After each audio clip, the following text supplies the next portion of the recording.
राधे राधे महाराज जी हमें ऐसी कौन सी बातों का जीवन में ध्यान रखना चाहिए जिससे हमारे गुरुदेव और राधा रानी हमसे कभी नाराज ना हो। सबसे पहली बात भगवत विस्मरण न होने पावे, सबसे पहली बात।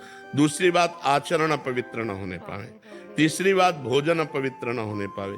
चौथी बात संग अपवित्र न होने पावे। भाई इतने में काम हो जाएगा।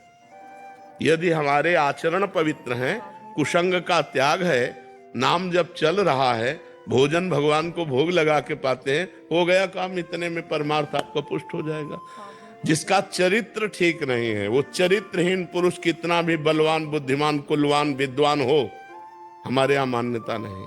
रावण कुलवान था, उत्तम कुल पुलस्त कर नाती, कुलस्त का नाती था। और विद्वान तो आज भी जब शिव अभिषेक होता है तो उसका लिखा हुआ स्तोत्र तांडव जटाटवी गलज्ज्वल प्रवाह पावित स्थले। और बलवान तो कैलाश को ऐसे भुजाओं में उठाकर झूले की तरह भगवान शिव पार्वती को झुलाया, ऐसा महाबली। लेकिन हमारे यहाँ राम चरित्र गाया गया, रावण चरित्र नहीं।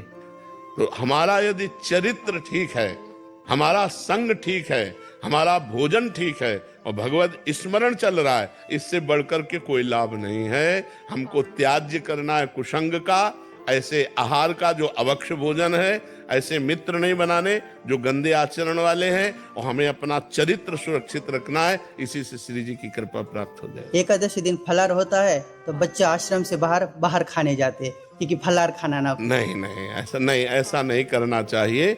जिस दिन एकादशी है अगर फलाहार है तो हमें लगता है कि हमें फलाहारी खाना चाहिए। भगवान के लिए एक दिन व्रत रहने में क्या जाता है, मर थोड़ी जाएगा। हमारे आश्रम के बच्चे तो खासकर। हाँ, नहीं, ऐसा नहीं करना चाहिए। जिस दिन एकादशी हो तो हमें लगता है जो जैसे उपासना के अनुसार है, तो एक दिन अन्न छोड़ने में क्या जाता है, एक दिन। वैसे आंतों का सिस्टम भी आपका ठीक हो जाएगा। ये स्वास्थ्य लाभदायक है। एकादशी भगवान की प्रसन्नता के लिए रहना चाहिए, सबको रहना चाहिए।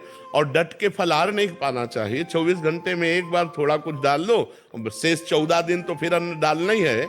अगर एक दिन हम उपवास करते हैं तो हमारी आंतों को थोड़ा विश्राम मिलता है, हमारे स्वास्थ्य को लाभ मिलता है और भगवान की आराधना बन जाती है।